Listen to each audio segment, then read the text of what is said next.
That process of sharing the data and then incentivizing the behavior around the data was the single biggest thing we've done in the company. It literally went from a couple people managing every aspect of the business and making every decision to now we've got 20 super competent people all managing the business, all taking action.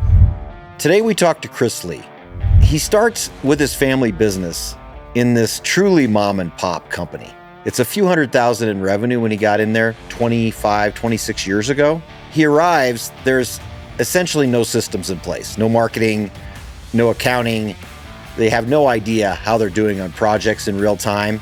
Fast forward over the next 25 or so years, he builds a $40+ million revenue company. He opens multiple new locations, and he has a truly transformational transaction to one of the largest players in the country. I'm excited for you to hear it. Welcome back to The Turn. I'm Corey Mitchell of Iconic Founders. The Turn is where blue-collar founders talk about the businesses they've built, the value they've created, and what comes next after they sell. Chris Lee, thanks for joining us on The Turn. Really appreciate it. Yeah, thanks for having me. I know a little bit about your background, but I'd love for you to tell us a little bit about you and how you found yourself in the family biz. Parents started a commercial landscape business back in it was 1979, or at the time it was a residential landscape company. It was the typical, my stepdad borrowed $1,200 from his mom and got an old trailer and a lawnmower and went out mowing yards. And I'd kind of had a different path, graduated high school and gotten into sales and some things like that. And really like you said, it really had no interest in the family business or landscaping or any of that. It actually kind of hit a little bit of a crossroads. I was living in Idaho Falls, Idaho, of all places. This is like early 1998. And I'd accepted a job. Quit the sales job I was in, and I'd accepted a job in Little Rock, Arkansas to be trained as a business consultant for Alltel. And I thought, that would get me into the consulting world and then the corporate world, and then I'd go change the world and all that good stuff. And literally had the U-Haul loaded in the driveway. Everything's done. I've accepted the job. And my mom called. She's like, man, I really wish you'd have a serious talk with your dad and I about our business and this business. And, we think we've got something here, but we've also got some struggles. And, I think there's maybe an opportunity for everybody here to do something special.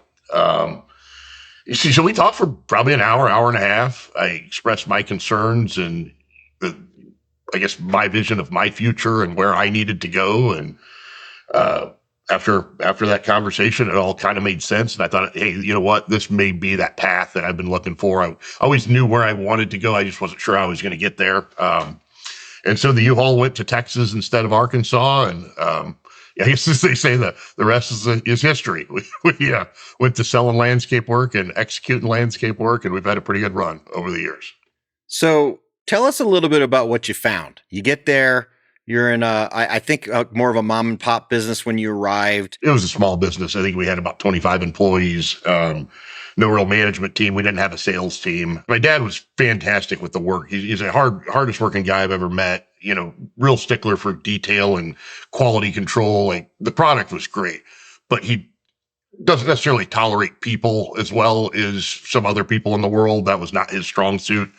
Obviously, when you're in a business that not being able to sell or deal with the clients on a regular basis or on terms that they're comfortable with is a restriction to growth. And that's what I didn't know anything about landscape. I didn't know about operations. I didn't know about production, but I did understand relationships and people and customer service. And I wasn't, I like people. I was happy to talk to the people. And so that was really what to me made it an attractive option. But we had an answering machine. I had a pager. I had a roll of quarters in my truck. And someone would call the office, the answering machine would page me, and I'd go to the closest gas station, put 35 cents in the thing or 25 or whatever it was, and I'd make my phone call, and that's it. You just lost 90% of the audience. They're like, "What the hell? What's a payphone? What's a pager?" Yeah, we have story time around Earthworks where I'll tell all the young kids, but it was a very, very different world. We typed our bids in an old DOS Word program and hand wrote checks. It was it was as mom and pop as you get. What were some of the things that you brought to the business, and how would you say you impacted the company What were some of Yeah. those key things that you did when you got there that improved the company? They had a little bit of a philosophy of I guess, I don't want to say no growth, but they were very restrictive on the work that they would take on. It had to be a certain size. It had to be a certain, it had to be class A. It had to be this. It had to be that. It had to be in this geographical region. One of the first things that I saw was I'm like, hey, there's not enough of that work for all of us. Like that's really going to restrict what we can do with this business if we focus on that target market. So we need to expand our demographic. I understand we need to make money, but like if somebody else wants to pay us what we need to make to operate and to be profitable, I don't understand why we would limit ourselves based on, these other factors. There were some concerns about, hey, if we get outside this geographical area, we're going to, it's going to be more expensive. We're going to have windshield time. We're going to have fuel and maintenance, depreciation on the vehicles. And I kind of convinced them that that's part of the price of growth. Like we will spend that money until it turns into a payment on a facility that's closer to the work. Then we'll buy a facility closer to the work, and then we'll do it again, and we'll do it again. And that's how this is going to work out. What kind of tools were you able to put in place, and how did that impact how you ran the business? Yeah. So probably, let's see, 98, probably by 2002, 2007, 2008, we invested in our first, I guess, what you call an ERP system. It was pretty basic, but it did give us insight into the jobs. It gave us our first job costing on non-maintenance accounts. It gave us, we could close the month and see what last month was versus getting to the end of the year. And that was obviously a game changer because you're not driving blind anymore. You've got data, you've got intelligence. Yep. So then it was just a matter of taking action on the data, which then you quickly realize that if you're the only person analyzing the data, you're the bottleneck and you're really holding your team back. So then it was a matter of sharing the data in a way that people could understand it and that they could then take action on it or think about ways to take action on it. And then tying comp to those actions and to that and driving those metrics was kind of the final piece. So, getting the data into the people's hands that are on the front line and then incentivizing them to use it properly really made a huge difference for us. High quality data in real time, and then transparency, which you touched on, and finally tying that data to how you pay your team. What's your philosophy around sharing the information with your employees? How do you think about sharing data? And then what's your philosophy on how you pay a team to incentivize behavior? So, and this is kind of interesting. I've always felt in my heart that if people had data and they had a good understanding of it, they would do good things with it. But there was also exactly what you said. For years, we were terrified of, man, if they see these numbers, if they get an idea, like they're not going to understand, they're going to think we're getting rich. Like they don't understand reinvestment. They don't understand capital. And so we really were really closed book. So we decided to have just a accounting 101 was how we kicked it off. Like, all right, guys, let's talk about what a P&L is. Let's talk about what it looks like. And even before we do that, let's talk about cash flow, because that's what a lot of people don't understand. There's a difference between profit and cash flow. And so I kind of wrote an example, we did 10 million in sales. We made $1 million in profit and now we got to pay taxes and now we got to reinvest and now we got to do this. And now we got to, like, at the end of the day, you're like negative $100,000. You're like, That's see, right. guys, like you thought we were making all this money, but the reality is it actually cost us $100,000 in cash flow to operate last year. Yeah. And then everyone's all of a making sudden all like, kinds of money. There ain't no cash left though. nothing left. Yeah. So that's kind of where it started, helping them understand, that where the money goes and that these big numbers aren't as big as they seem by the time, it all gets processed. And then from there, we started the process of just kind of giving them the data and seeing what they did. But we're starting to throw this data out on a monthly basis. And then starting giving them access to do stuff and look around just kind of in the interim. They had, reports that they could run and things.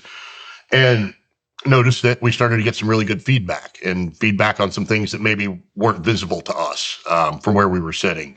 And so we expanded kind of what we were doing there. And then I guess after about 12 months of that process, then we brought in the comp piece where we said, okay, Now that you guys understand the data, you've had a year to work with the data and to understand how it moves and how it affects the business. Now we're going to ask you to use that data to improve the business, and we're going to pay you to do that. So, I think getting into the comp side of it, I think it's really important. And you know this, and I think a lot of people know this, is you can't have variable comp that people don't have control over. Like if you give them a variable piece and they have no real ability to affect that variable piece, you might as well give them nothing, because you're not going to motivate them. They're not going to do anything special for you.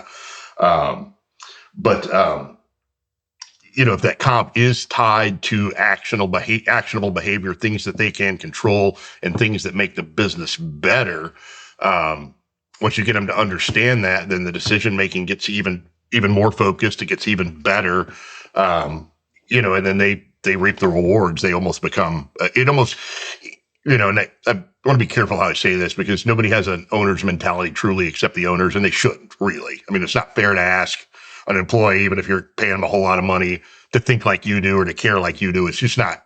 It's not realistic.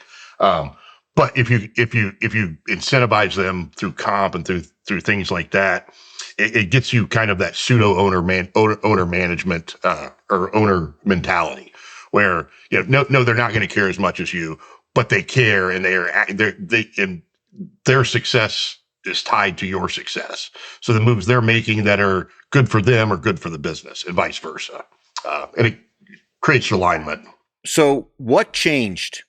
What changed for the team? Did you see any different behavior when you changed that comp plan?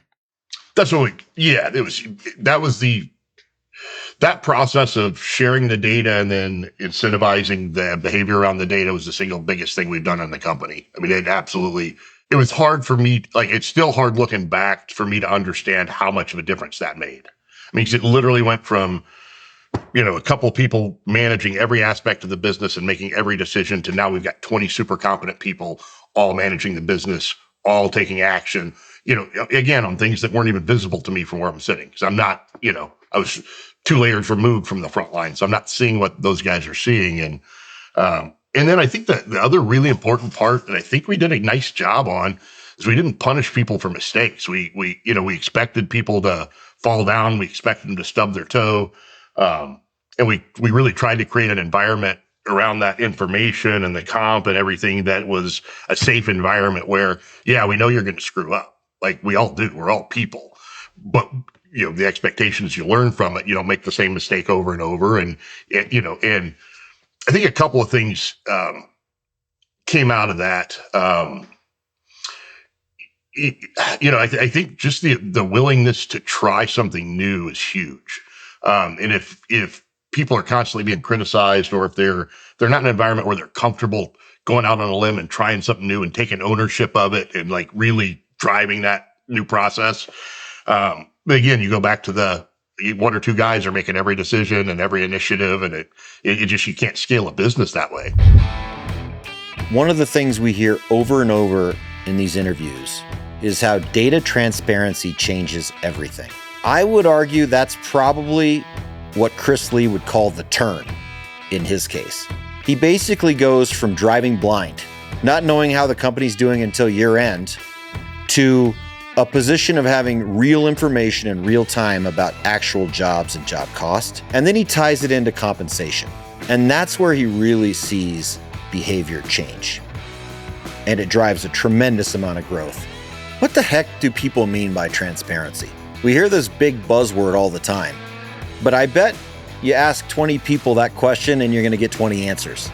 I think what Chris means when he's talking about transparency is he has all the real-time information about how the projects are doing, how the business is doing, and how individual project managers are running their jobs, so that everyone is driving in the same direction and they know how the business is going to be paid and how they themselves will be compensated accordingly.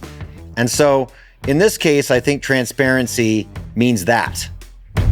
So I want to go back in time a little bit. So you're in a family business. Family businesses are hard. How was your relationship with your family through this process of growing with the business? There were times where we got along great, and there were times where we didn't necessarily get along all that well, because there was, I was trying to spread my wings and, they're trying to exert their authority and, we didn't always see eye to eye. But, I think one of the things that was really, really nice is that around 2007, we've had a family farm in Colorado since I was a kid. That's always been my stepdad's dream, is the farm. And we actually had a deal on the table in '06. We had our first LOI. We signed it, ready to go. And then, Sunday before due diligence starts, we call, we're like, we're not doing it. We're out. We got too many things to finish here. But he took that opportunity to say, you know what, you're going to finish those things and I'm going to Colorado. I'm not delaying my dream of running the farm any longer. Like, have at it. It was a really powerful conversation. He said, there's been one rule at Earthworks since day one, and that's I cash my check last.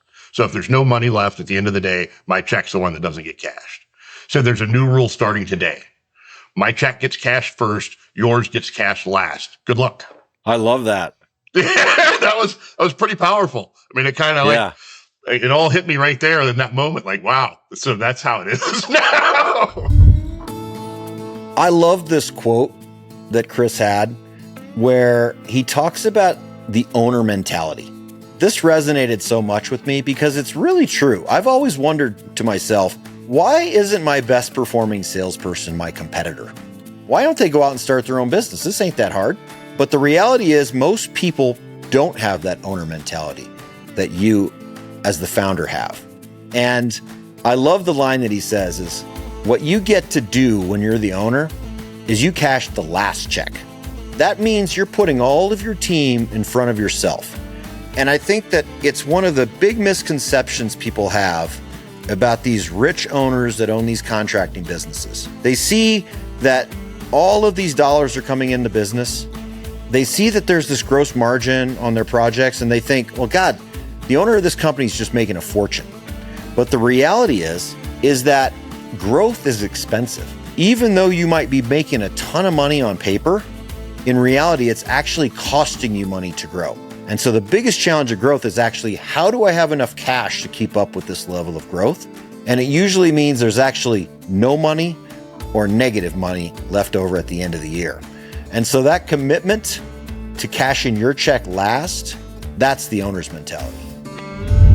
Okay, but fine. But does that come with any ownership in the business? Well, yeah, that was the other piece that we worked through, and never really had anything in writing, but we did make an agreement, based on, all right, so when we hit X revenue, I start to earn equity, and everything over X is going to be a third, a third, a third. We're partners 3 ways, and so yeah, we were able to hammer that stuff out as well at the time. Was there ever any heartburn over the equity piece? And then how do you ink that? You want to get paid on your equity, and you don't want it to be a taxable event. So how do you get that inked over time?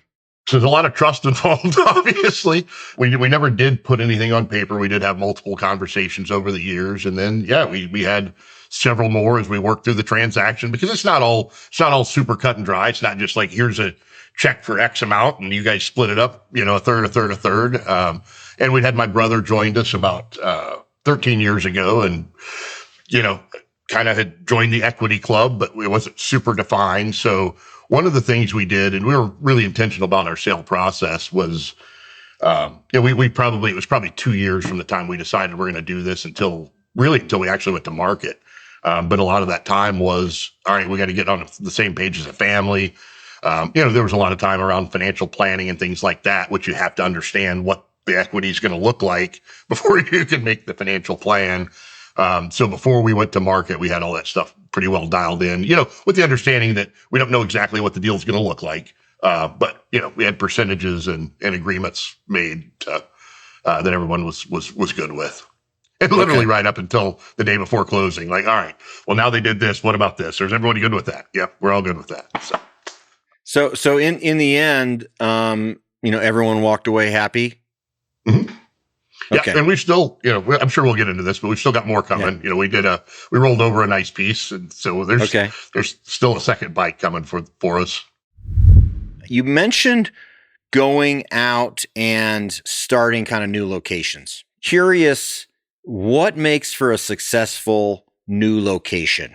Yeah, so ours were one of them was in a different market, was in Houston, but the first two branches that we opened were in Dallas. So it was a little bit different. It wasn't the typical process of, hang a sign, go sell a bunch of work and try to make this thing work. We already had the business. We already had the work. Now it was just the opportunity to move that part of the business closer to the work. So location obviously was important, but then just having the right person to run it, but just having that right person. And then for us, we start off with two crews, move a third crew, move a fourth crew. And so they kind of started off as almost like satellite locations and developed into full branches. Houston was completely different. We did have a client that offered us a chunk of work that seemed to make sense as a footprint, but we had nothing else down there. And we went down there with one operator and a foreman and rented some space. And that was a true greenfield. Knew nobody, didn't have any connections. And, that's turned into a $10 million branch over the last 7 years without doing a whole lot. So it's worked out well. And again, having the right person, being in multiple MSAs obviously made a difference, and being able to indicate that we could run multiple branches made a difference. I mean, it absolutely added value. You mentioned you're super thoughtful about your process of selling. What does that look like? Can you walk us through what a strategic plan might look like and what some of the key things of planning that made your exit successful? If you go back 4.5 years before the transaction, we had started our 5-year strategic planning, and we'd kind of come through at the end of the strategic planning. We're like, okay, we've got about 5 years. If we do all the things that we're supposed to do and we hit all these revenue markers, in about 5 years, we're going to be maxed out from a facility standpoint and operation standpoint, where, there's not going to be any more space to operate more crews. Like we're going to be kind of done, short of investing significant capital in whether it's acquisitions or new facilities, which all that stuff's crazy expensive. Even facilities these days is $3 or $4 million for a couple acres in a metal building, which is crazy. But we realized a couple of things at the end of the strategic planning process. One, we realized we're going to need a significant amount of capital to keep this thing going if we want to continue what we're doing. Two, my parents probably aren't going to be the source of that capital because they're in their 70s and they're not looking to take on risk. They're looking to, retire and relax and take away risk. Yeah, and we'd done a really nice job. We'd been intentional about bench strength and building the bench, and we were like, man, we've got this team of really young up and coming people that have a lot of ambition. And so the other thing is, if we don't grow, they're going to go somewhere else. Like if we don't create the opportunities that they need for their lives, they're going to find a place that will. And we're not going to invest all this time and effort into these great people and then watch them walk off and make our competitors better. So we have to grow. We have to find the capital. And frankly, we're going to need some more expertise. We don't understand acquisitions. We don't have a sales team. Everything we've done through word of mouth and referrals.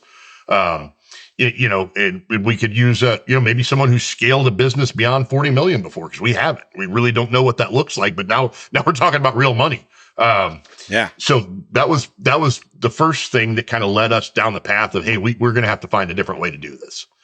And I had one conversation that kind of, I had in my head this perfect vision of it's got to be a culture fit. They have to leave us alone. They have to give us money. They have all these things, right? At the time I didn't know were realistic. And in fact thought they probably weren't. And I had one conversation that led me to believe that, hey, I think you can do all of those things that you want to do.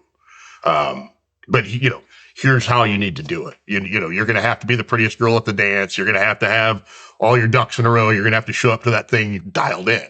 And so that's where the methodical process of, starting with financials, and then just, we engaged an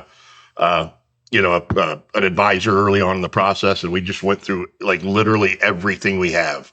We did our own due diligence before we went to market, just because we wanted to know what people were going to find. We wanted to know what people were going to see. We wanted to see what we could fix, what things we could tweak, what things needed to be changed. And by going through that process, I believe by it being such a thoughtful process, when we did go to market, we were able to get all the things that we were looking for. And we had more than one person willing to do that for us. So it really became a situation where we got to make the call that we felt was right for us. How much in advance of doing the deal did you hire them? 2 years. 2 years. Okay. Give us a few of the examples of things that you determined would be good to change about your business to get a higher valuation. What we wanted to do is we wanted to make sure our quality of earnings was bulletproof, so to speak, or somewhat above reproach, because that obviously kills a lot of deals. People aren't great with financials; they're good at business, what have you. But so we wanted to make sure the quality of earnings was good. There's also, in our industry, especially in Texas, being a non-E-Verify state, there's a lot of deals that are going sideways because of I-9 compliance and immigration, or I guess not immigration, but work authorization. I'm trying to say. Anyway, I do. Yes, I had my own deal go south in Texas over exactly that kind of issue, so I know exactly what you're talking about. There you go. So in having an advisor, we got that information soon, like, hey, this is something that's changed. This was literally just since Trump, the Trump administration came in, all of that started to change. Yep. And the enforcement picked up, and that made people more nervous. So we went through and did a full I-9 audit, and looked at our hiring practices. All that looked good. And from there, it was really just tightening up expenses. Hey, what kind of things can we do over, we understood they're going to be looking at our trailing 12, so now's the time to tighten it up. He mentions trailing 12 months. I don't think most of us think about businesses being run in a trailing 12 months. What does it mean? All businesses are bought and sold on trailing 12 months, or it's often called TTM or LTM. What that means is, how has the business performed over the last 12 months? It sounds simple, but it's rolling. Every single month, your TTM changes a little bit. And so you're always performing this month against the previous year in that month. And that can have a big impact on your revenue and profitability, and it's changing every month. And so you don't buy or sell a business on January through December unless you're selling in December. You're doing it from this month a year ago, and it's always being rolled forward month after month. And so that's something that hasn't come up on this show before, and I thought it was worth calling out. Yeah, we still have to operate the business, and we still have to do the right things, but we all know that there's especially in a family-held business, there's plenty of things that get expensed that aren't necessarily won't necessarily be there when there's a new owner, right? So we That's right. Try to start cleaning that stuff up. One of the most painful things about selling for most owners is getting rid of those little perks. The perks, yeah. That's still to this day what's killing my parents the most. It's like, I just don't have anybody, like, now I got to get the oil changed on my car. I used to have somebody to do that for me. I'm like, I'll handle it. Yeah. But you know what, Mom? You got a big check. Yeah. You can hire 3 full-time people. People want the check without it making any changes in their lifestyle. And it just doesn't work that way, unfortunately. Do you think it was worth having an advisor to take you to market? Very important. Now, what I will caveat that with is just having somebody somebody that's been through the process before, somebody that knows what to expect, that can kind of guide you. I think I couldn't imagine trying to do it without that. We would have never gotten across the finish line. There's no way. Chris talks about the fact that he hired an advisor, and I think it's something just to really note. At Iconic Founders Group, we advise specialty contractors specifically. That's all we take on. And we advise them through the value creation part of their business, that meaning the year or 2 that Chris was talking about before a transaction, but we also help them get through the transaction itself. One of the things that's a little bit different about how we do it is almost all of the fees go on the buyer as opposed to the seller. It makes it so much more palatable because, one, we're paid on a percentage of the deal, but we're paid by the buyer traditionally. And it still completely aligns us with the seller because we're trying to get the highest and best value for the company. And so we still, bring several buyers to the table. That keeps that pressure on to make sure we're getting the highest and best price and getting what the business is worth. But at the same time, we're trying to make a simpler, more relationship-based approach to the sale process so that you as the owner can keep running your business so that your revenue and profit can continue to go up and to the right, and you keep more of the transaction dollars in your pocket because the buyer's paying most of our fees. That's the Iconic Founders difference. What's it like getting through that final push to close the deal? And how do you decide who your who your next partner is in the buyer. Yeah, we went into the final stage with a really good idea. I mean, we frankly, there were three that we were going to pick from. We did end up inviting a fourth to have the management meetings, just for add in another variable or another thought process.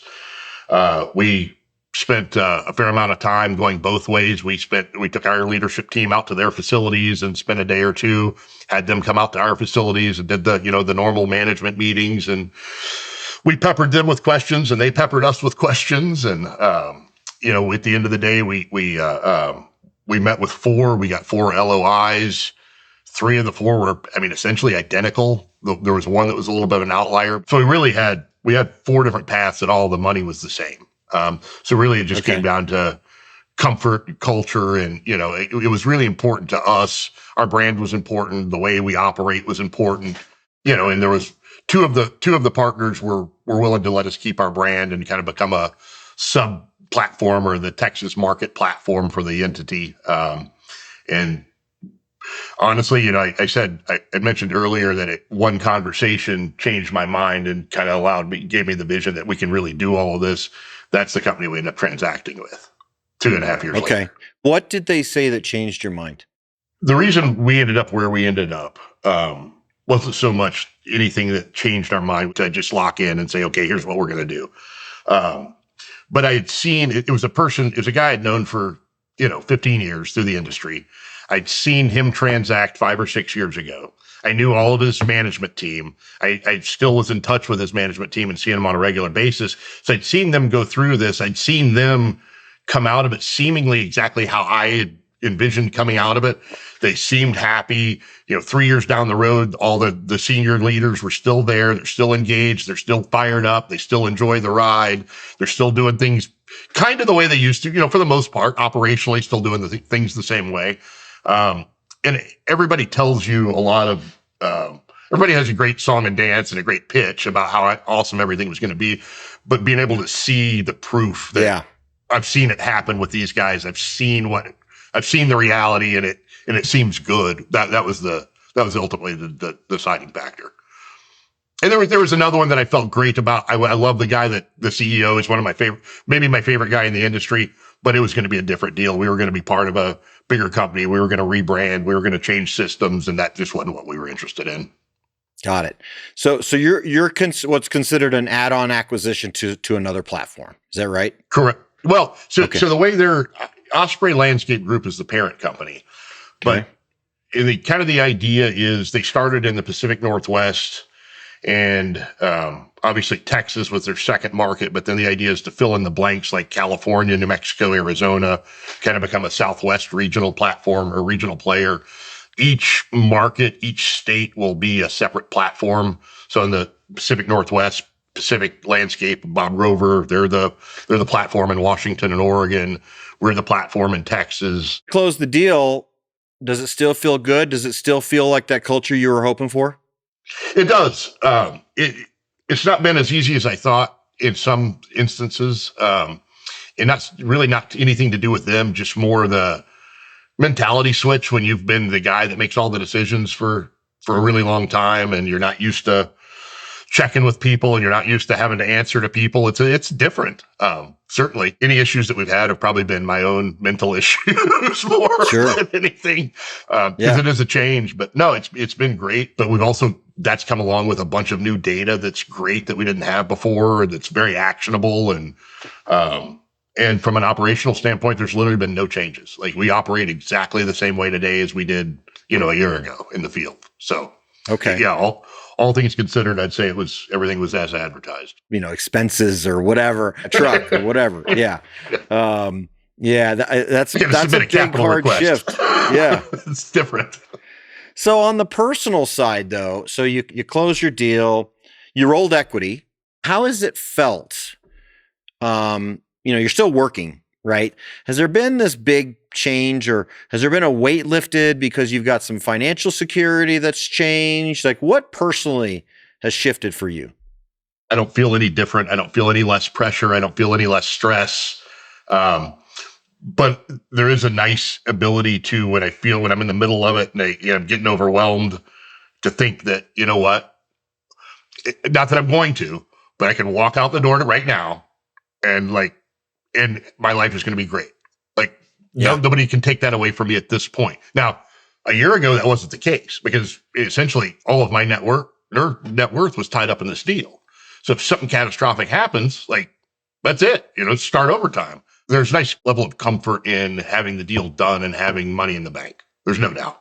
But I don't feel any less pressure to perform or to operate the business, which I thought I would. Honestly, I thought there'd be I'm just not going to care as much, but that's probably not wired that way. And maybe that's why we are where we are now. Yeah, I get it. You're going to have the same problems on Monday when you go back to work.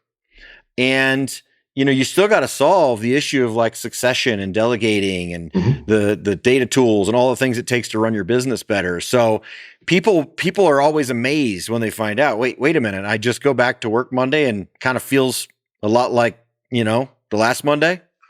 I'm actually working more than I did pre-close right now. I'd had it kind of dialed back to where I was probably working, 30 hours a week. It was a pretty good deal. And now they want me to work full time. It's terrible. Yeah, it's so common. I mean, I see it in almost every deal I do. And then, there's a pressure for legacy and you want your business to perform. And of course you got your rollover equity, which is an incentive, but it's almost, you're almost driven in a different way because now you have someone watching you. And there's this thing also about wanting the big guy that owns you now to, be satisfied with your business and wanting to prove to the others. So there's all this crap that you'd never think of in a million years. You got to prove they made the right decision buying your deal, right? Yeah. Yeah. No, 100%. It is very different, but it is no less. In a weird way, there's almost more pressure now because I have other people I have to explain things to where before I didn't. So in a weird way, there's a little bit, it feels a little bit, a little more pressure packed. But. Well, listen, Chris, I love this conversation. There's so many things. I mean, I'm scribbling notes like crazy. There's so many lessons that you were able to talk about, in 1 hour. I think our listeners are going to be super grateful for some of these lessons learned that you brought. And I'm super appreciative of your time. I'm excited to see how you do next and how your next bite at the apple goes. But Chris, grateful for your time today. And on that note, let's win. Let's win. I appreciate the time. Thank you. If you've made it this far in the episode, thanks for watching The Turn. And once again, I'd appreciate it if you'd click like and subscribe and forward this on to a friend who'd enjoy it. And until next time, let's win.